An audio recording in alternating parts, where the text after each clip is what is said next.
Salutations to the Truth Core, whoever and wherever you may be on the planet. This is once again John Lash, founder of Nemeta, the Sophianic School of Arts and Sciences. And I'm here with installment number 9 in Mythology 101. The title is The Power of Narrative. I took a little breather there. I don't mean to break the pace of these talks. I do have quite a lot going right now, so producing these talks is not the only thing that I'm doing, nor is it my priority. Nonetheless, you have my word that I will make my best effort to polish off this course in the remaining 3 talks. Of course, it could be said that you might as well have needed a small break after talk number 8 on the slave species meme.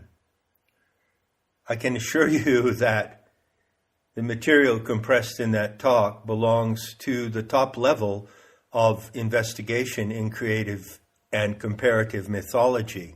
By the way, sometimes I say creative mythology. That's the title of a book by Joseph Campbell. It's a program that he introduced, but he did not implement. Comparative mythology is the more accurate term for the genre in which I work. And it could be said of this series of 12 talks that it represents or presents or offers to you a crash course in comparative mythology. In tackling the slave species meme, I had occasion to look at the distinction between certain terms in Sumerian myth and Semitic myth, as well as terms in the Gnostic materials of the Greek Coptic books from Nag Hammadi, and with some allusion to other ancient materials, such as the Book of Enoch. And truth be told, it's one hell of a task to sort out who's who and what's what, and who's doing what to who in these ancient texts. The distinction between the Orion men, who belong to the human species and who descended from the Orion Nebula M42 and dropped into the earth, and the Anunnaki, supposedly pictured as extraterrestrials who are thought to have invaded the earth, that distinction is, needless to say, extremely important and rather difficult to develop and argue in a clear and consistent way. But I did the best that I could within the limits of that talk. There was a considerable amount of technical terminology in that talk, and understandably, you might not at first sight or at first listen be able to retain it or incorporate it. Perhaps the outstanding point to bear in mind is that the Nephilim were the giants of antiquity, and the Nephilim were the Orion men. The word Nephilim is related to the Greek word nephelis, which means cloud. So I also call them the cloud men. And they are to be distinguished from the archons. You can equate them to the watchers from the book of Enoch. But that correlation is problematical and ambiguous, because in fact, the archons are the true watchers, The Archons, this extraterrestrial cyborg species, has been watching and surveilling the human species on Earth for untold hundreds of thousands of years. So you see how difficult it is to clarify these terms and these actors in the great cosmic drama in which we are involved. Now, it's inevitable that any discussion in this area, or even any daydreaming or wondering about what's going on in the vast cosmic scenarios of prehistory, it's inevitable that the theme of the fallen angels comes up. The theme of Lucifer and the Luciferians and the fallen angels. And this is yet again another file which is corrupt and confused. Now, I dedicated 3 talks to that subject sometime, about 3 years ago actually, entitled "The True Lucifer is Sophia." I wouldn't even begin to try to give you one sentence from the argument I made at that time. I'm just bringing it up to point out that there are so many difficult elements to straighten out and sort out when we look in the direction of not just ancient history, but the prehistory of our species, in order to see what events occurred then which have a cumulative effect upon life in the world today. But this is indeed one of the tasks, and in my view, one of the responsibilities of a comparative mythologist, to bring it all home and show how it's relevant right here and right now. And I wish by the end of this series that I am able to accomplish that objective.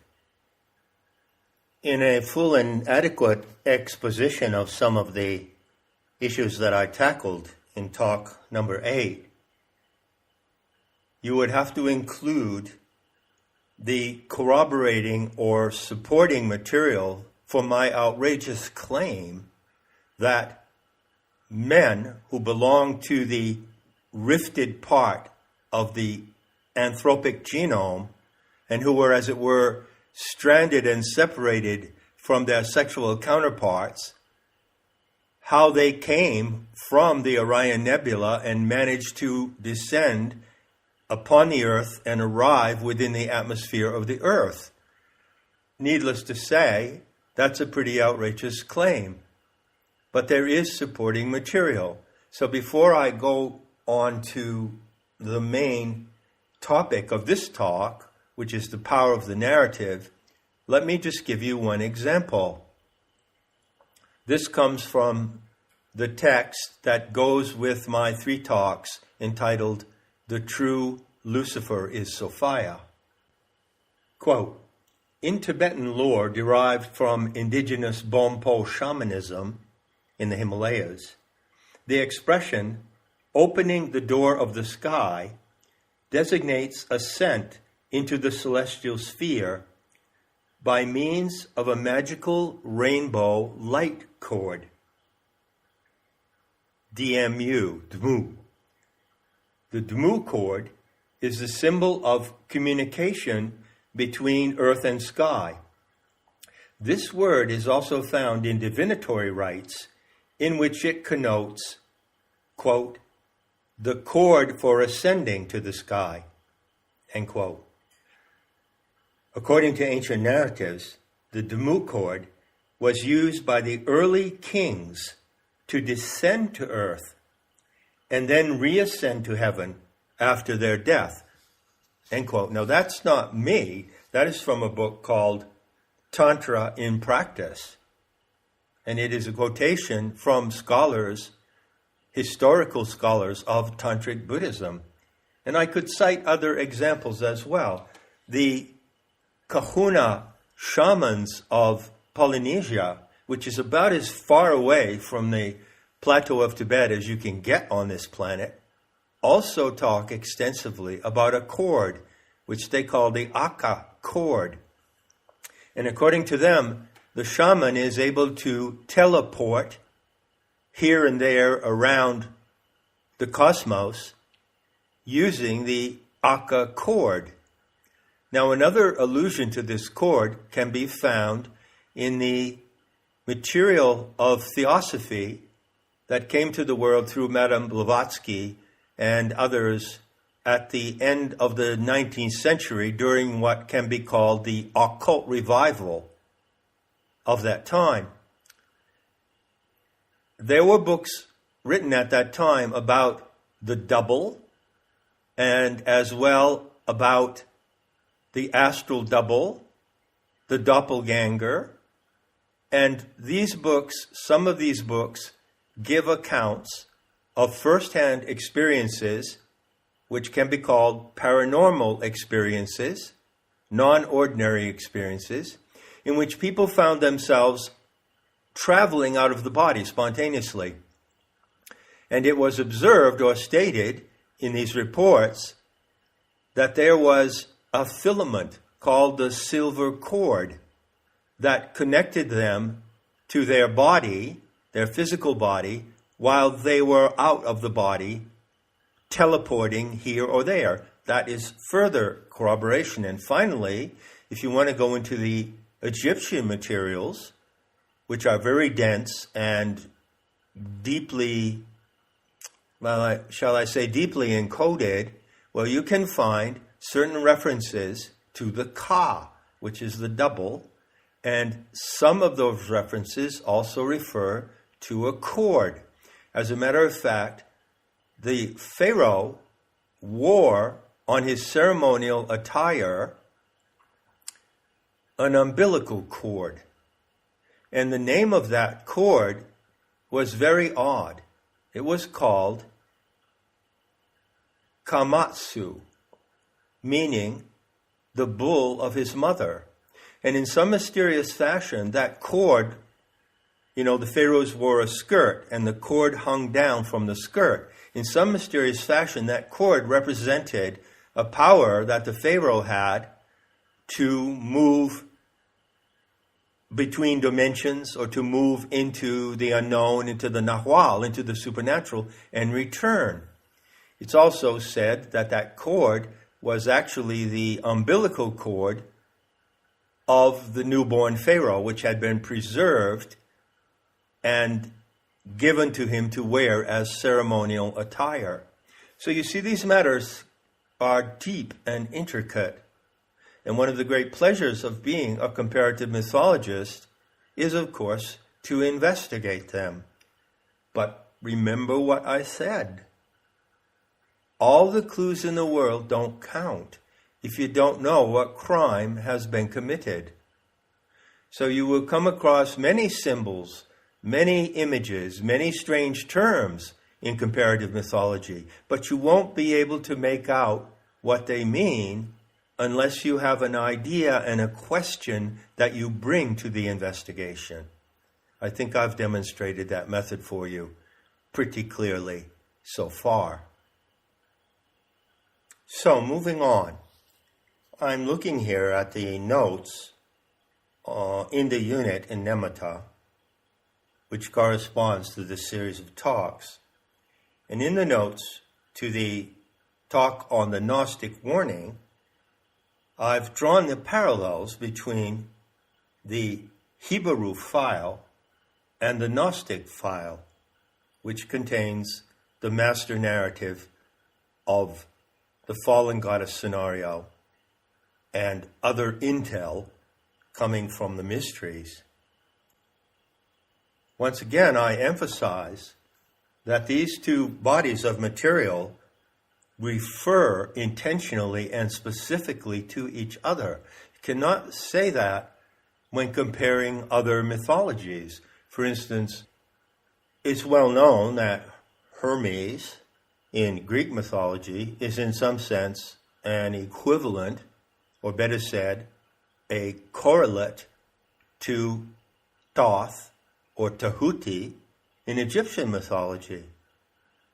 But nevertheless, you don't find text in Egyptian mythology, hieroglyphic texts, that refer directly to the Greek figure of Hermes.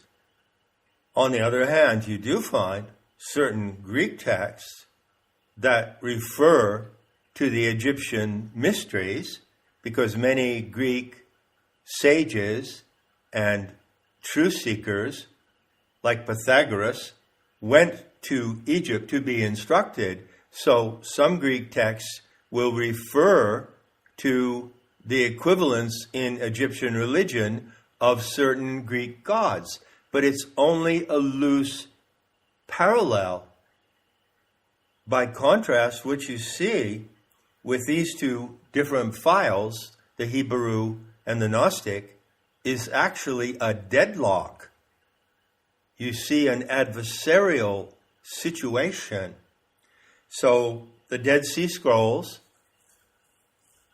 name the Gnostics as the children of Seir, and they name them as their primary enemy, as I pointed out in Not in His Image. The War Scroll has a hit list, and at the top of the hit list was the children of Seth, those who came from the sacred white mountain of Seir, which is in the Caucasus.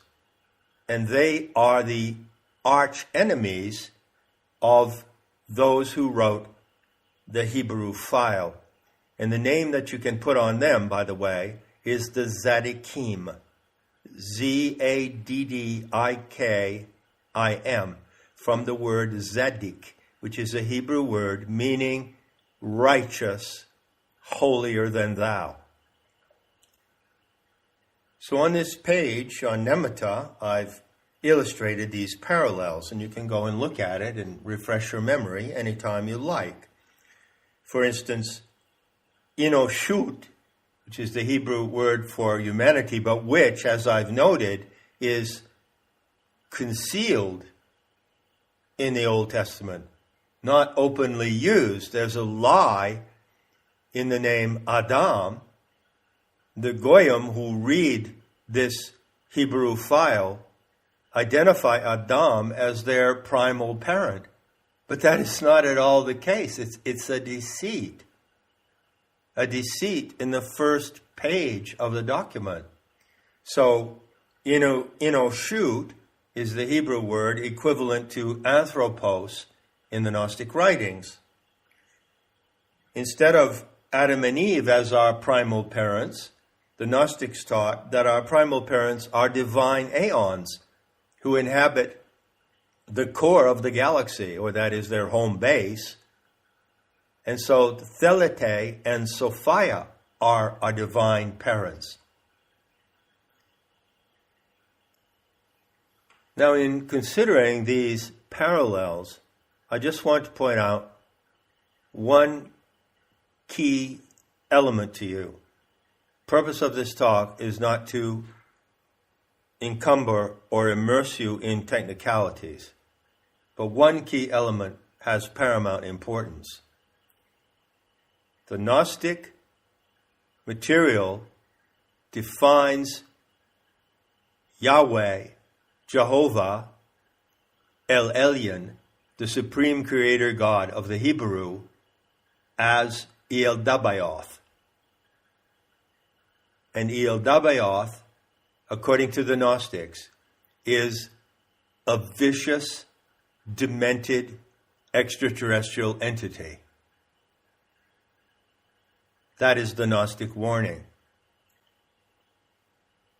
Consistent with that identification, who are the archons? Just asking for a friend.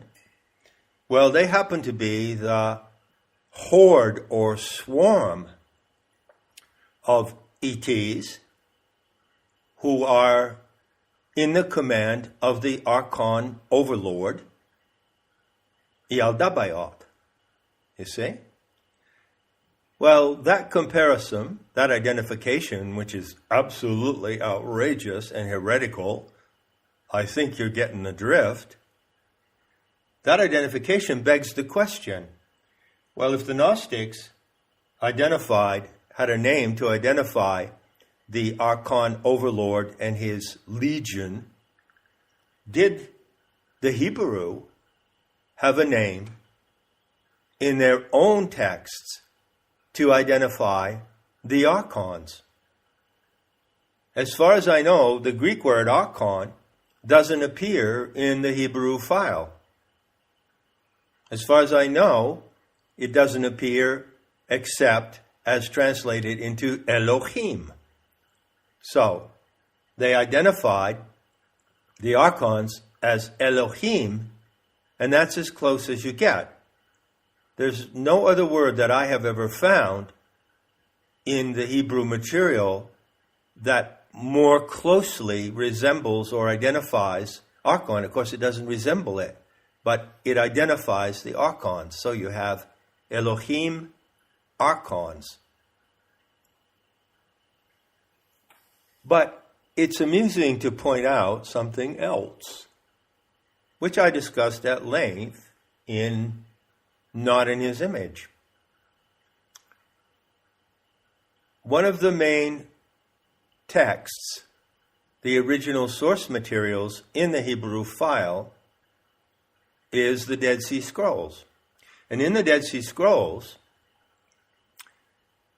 particularly in a series called the Thanksgiving Hymns, you find that the cult of the Dead Sea, Qumran, which is on the Dead Sea, overlooking the Dead Sea near Jerusalem, the members of that cult, who were Tzaddikim,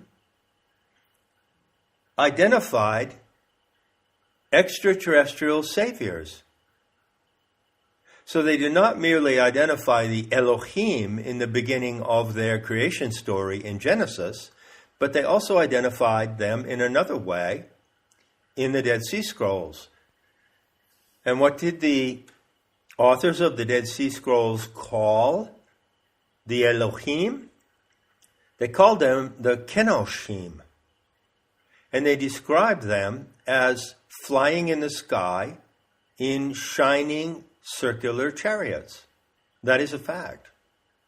You can go and read the source materials. I quote them in Not in His Image. I concluded from that the cult of the Dead Sea, which was one outpost of the Tzaddikim, the radical Hebrew ideologues, but not the only one, that the Dead Sea sect was, in fact, a flying saucer cult, similar to those known in our times. And I got to know one of them really well, because years ago in Santa Fe, I had a close friend whose name was Maggie. She was from Washington State. And Maggie disappeared in Los Angeles, California, not long after I arrived there. And no one heard about her for 20 years until her name turned up in a newspaper article about the Heaven's Gate cult, which was a suicide cult. She had been abducted into that cult, and she committed suicide along with 50 or 60 of the other members. So it might seem really strange. It might seem rather far-fetched. However, I assure you that there exists in the world today a UFO religion associated with an enormous cult known all around the world. And what is that cult? This time I'm not asking for a friend. I'm just asking you. Did you know that it is the Nation of Islam?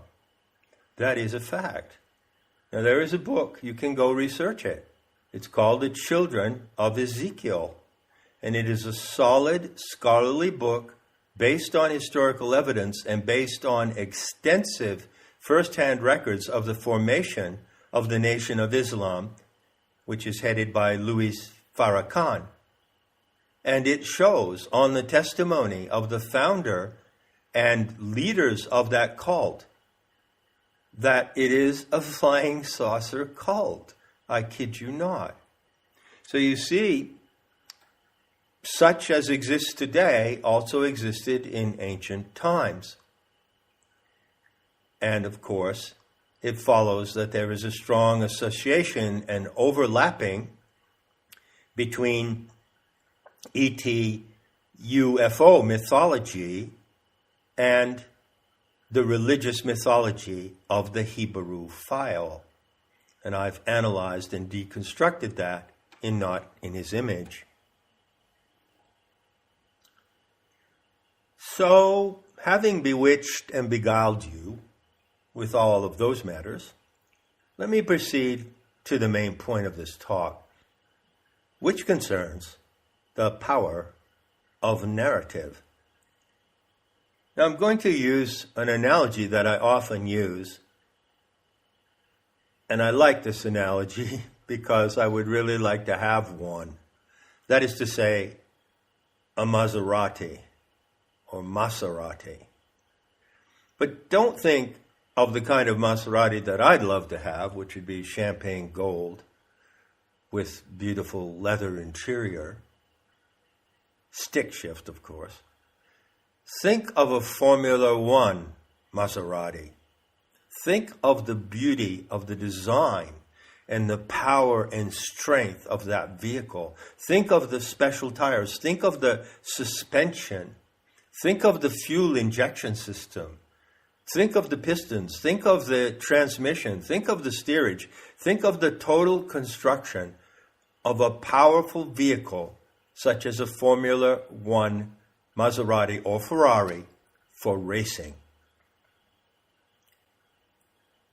Now, I don't think I would be talking wildly or loosely if I said that that vehicle is powerful. That vehicle accelerates at a staggering speed.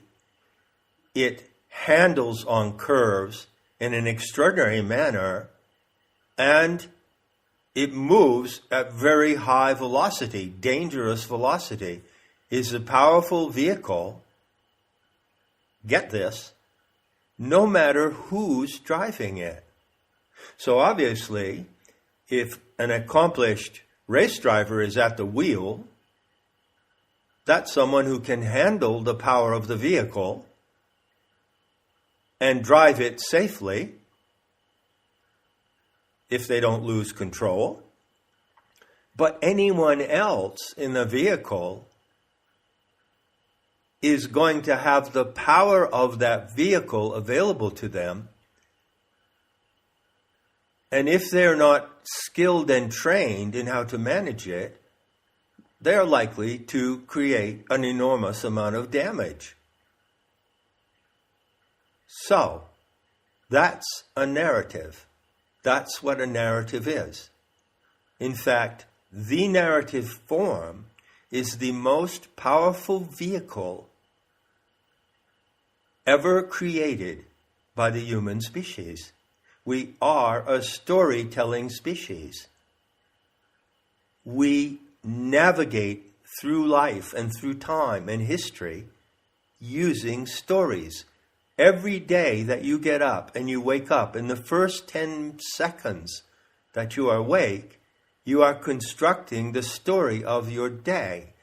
And every day, at the end of the day, before you go to sleep, you have registered in your memory the story, the narrative of the events of that day. And just imagine how you would function on any given day if you could not construct a narrative of your day. So two people can be walking down the street side by side, for instance, myself and someone else, and maybe we're walking down the same street. Maybe we even go into the same building. But we do so directed by totally different narratives. So you have day-to-day, month-to-month, year-to-year narratives that direct your life. But do you have a meta-narrative that directs your life? The characteristic of a meta-narrative is exactly identical to a mythogen. It defines identity and it defines purpose. Different species and races have their meta-narratives. Individuals, such as yourself and myself, may also have their meta-narratives, or they may not.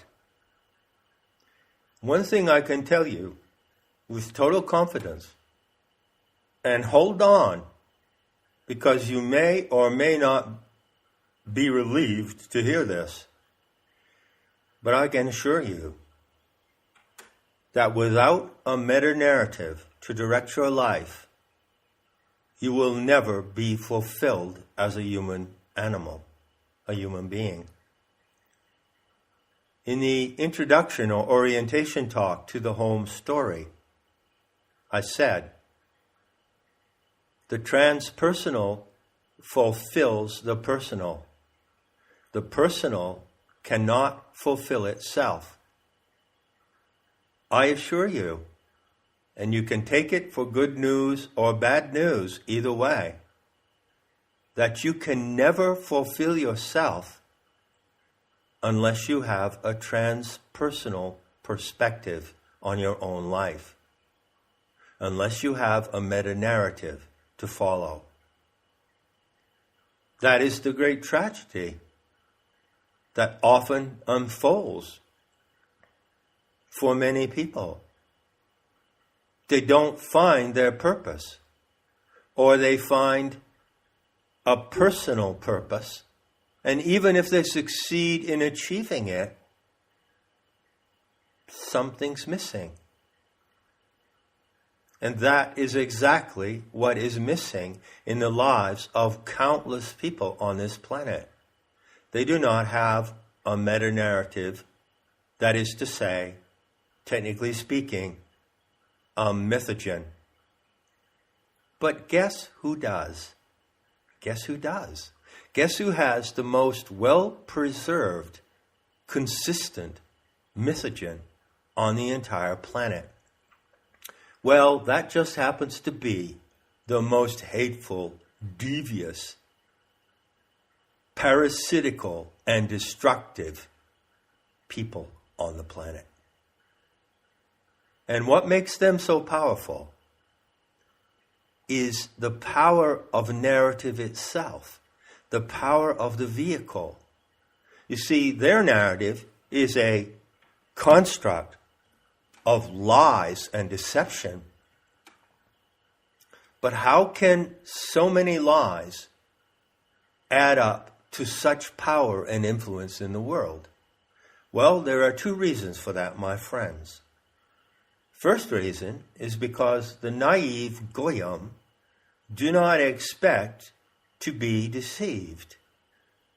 Haven't you heard that line often quoted on the internet? It is easier to dupe people than to convince them that they have been duped. So there is something in the innocent and ingenuous nature of the goyim, the Gentiles, the races of the planet, that they are easily duped, and they don't expect to be treated in that deceptive and cruel way. And so when it happens, they're not prepared to handle it, and they may not even be able to detect how they are being duped.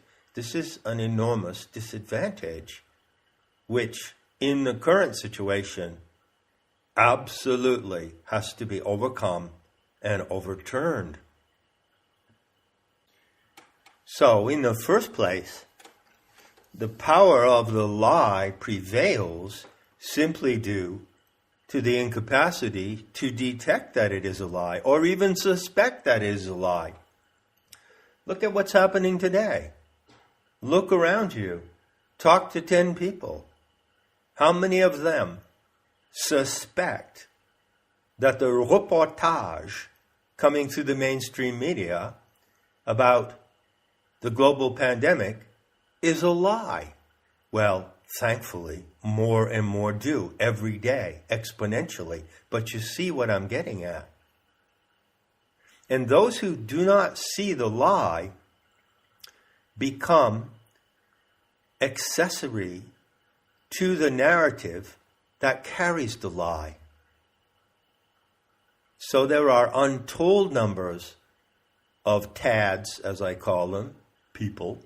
There are untold numbers of them who are actually complicit in their own destruction because they do not detect the lies running in the narrative coming from those who seek to destroy them. It is the power of the narrative itself. It is the power of the Formula One Maserati, regardless of who's in the driver's seat. Now, the good side of that observation is, well, you know what I'm getting at. Can you imagine the power generated by unity in a meta-narrative that not only addresses the evil narrative from the Hebrew, the narrative of race supremacy and world domination? Can you imagine a meta-narrative that not only addresses and exposes it, as the Gnostics did, but has everything needed to overthrow it and defeat it? And there is a beautiful line, one of the few lines in the Nag Hammadi materials that could be considered to be prophetic. This line is found in a cosmological text called The Origin of the World. And there the Aeon Sophia herself addresses Yaldabaoth and the Archons. And she says, at the consummation of your works, that luminous child will arise and smash you as potter's clay is pounded. And it will destroy all your works, and they will be as if they had never been in the first place. Now that is one of the most beautiful, perhaps the most beautiful and powerful passages in the fallen goddess scenario. And I have quoted it often and taught it for many years. And there are many, many around the world who know it by heart. And even better, they know exactly what it means, and they know exactly how relevant it is to what's happening in the world right now. Enough said, and I'll be seeing you in the beauty to come.